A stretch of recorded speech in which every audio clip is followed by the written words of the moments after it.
thìថ្ងៃនេះគឺខ្ញុំនិយាយពីប្រធានបទមួយពាក់ព័ន្ធជាមួយនឹងការសម្ភាសជា quantity surveyor មានន័យថាជា QS អញ្ចឹងណាអញ្ចឹងតិចទៀតខ្ញុំនឹងធ្វើ QS manager តែយើងគួរតែសម្ភាសយ៉ាងម៉េចអីយ៉ាងម៉េចអញ្ចឹងណាបាទនេះគឺជា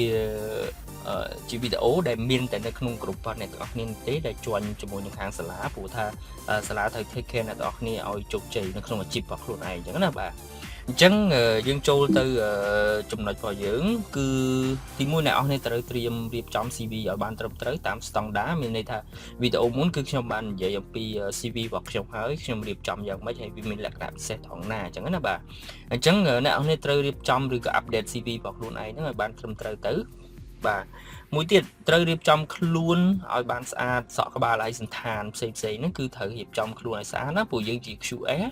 បាទ QX គឺធ្វើការនៅ office អញ្ចឹងអ្នកនរគ្នាត្រូវរៀបចំខ្លួនឯងឲ្យបានស្អាតបានណាតំណុយសក់ក្បាលអីហ្នឹងគឺសិតឲ្យបានត្រឹមត្រូវអញ្ចឹងទៅណាបន្តមកទៀតយក CV ទៅជាមួយពេលដែលសម្ភាសអ្នកនរគ្នាត្រូវយក CV ទៅជាមួយបើសិនជាអត់ទេ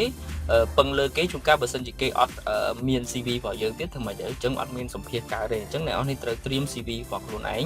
print មួយទៅជាមួយហើយណាមួយទៀតត្រូវយក computer ទៅជាមួយហេតុអីព្រោះថានៅ Ecam School គឺបរៀនអំពីរបៀប analyze costing ទៅលើដូចជាឥតមួយការ៉េម៉ានណាហើយឥតមួយការ៉េត្រូវប្រើឥតម៉ានស៊ីម៉ង់ម៉ានខ្សាច់ម៉ានគឺក្នុងហ្នឹងគឺត្រូវប្រើអញ្ចឹងអ្នកនរគ្នាត្រូវយក computer ទៅជាមួយណាមួយទៀតត្រូវត្រៀមឯកសារតម្លៃសម្ភារៈសំណង់មានន័យថាខ្ញុំមានតារាងតម្លៃសម្ភារៈសំណង់មួយហើយអ្នកនរគ្នា print ចេញទៅហើយបន្តមកទៀតនៅពេលយើងទៅសម្ភាសគាត់សួរតម្លៃអីគេយើងបើកមកយើងឆ្លើយបានអញ្ចឹងណាបាទត្រូវចេះនិយាយភាសាអង់គ្លេសមានន័យថាអ្នកនរគ្នាត្រូវតែ update ខ្លួនឯងណាព្រោះអ្នកនរគ្នាគឺជាអ្នកសរសេរ quotation អញ្ចឹងភាសាអង់គ្លេសគឺចាំបាច់ហ៎អញ្ចឹងបើសិនជាអត់ចេះអង់គ្លេសវាយើងអត់សូវមានអធិពលនៅក្នុងជាផ្នែក QS ហ្នឹងទេណាបាទមួយទៀតលំដាប់នៃការសរសេរ quote នៅពេលដែលគេសួរថាតើហេតុអីបានឥឡូវអ្នកធ្វើ quote ហ្នឹងគឺគេធ្វើយ៉ាងម៉េចខ្លះហើយ step យើងអាចប្រាប់បានអត់ណាគឺទី1អ្នកនរគ្នាត្រូវតែមាន form quotation អញ្ចឹង form ហ្នឹងគឺពី Ecam School ណាមានន័យថាអ្នកនរគ្នាអាចយក form Ecam School យកទៅបង្ហាញគេបានថា quotation គឺគ្រាន់តែ fill in មកបានហើយព្រោះរូបមន្តគេចងហើយអញ្ចឹងណាបាទមួយទៀតរបៀប collect quantity មានន័យថាការប្រមូលបរិមាណហ្នឹងគឺអ្នកនរគ្នាយកតាម Ecam School ទៅគឺចង់បញ្ចប់អាហ្នឹងគឺអត់មានអីលើសហ្នឹងទេអញ្ចឹងណាបាទបន្តមកទៀតរបៀបកណនាលើតម្លៃដើមអ្នកនរគ្នាអាចយកពី Ecam School ដូចគ្នាគឺ quantity take off អ្នកនរគ្នាអាចកណនាតម្លៃដើមលើ material អីក៏បានដែរលើការងារអីក៏បានដែរអញ្ចឹងណាបាទមួយទៀតរបៀប analyze budget ហើយនិង profit មានន័យថាអ្នកនរគ្នាអាចយកពី Ecam School បានហេតុអីបានយកចំណេញ 10% 20% ហ្នឹងមូលហេតុអីគេអញ្ចឹងនៅក្នុងវីដេអូមេរៀនរបស់ខ្ញុំបានបញ្យល់ហើយថាមកពីមូលហេតុអីមែនទេបាទមួយទៀតអ្នកនរគ្នាត្រូវនិយាយអំពីរបៀប submit quotation អញ្ចឹង submit quotation ហ្នឹងគឺខ្ញុំនឹងនិយាយនៅ slide ចុងក្រោយណាអញ្ចឹងមួយទៀតអ្នកនរគ្នាត្រូវធ្វើ master schedule ទី1គឺ input data from quotation to Microsoft Project មានន័យថាគាត់បញ្យល់ប្រាប់គេថាឥឡូវដើម្បីមានន័យថា input data ពី quote ហ្នឹងទៅ Microsoft Project ហ្នឹងគឺត្រូវធ្វើម៉េចណាអ្នកនរគ្នាមើលមេរៀនរបស់ខ្ញុំមើលខ្ញុំនិយាយលម្អិតអស់ហើយណាទី2 estimate ចំនួនថ្ងៃនេះ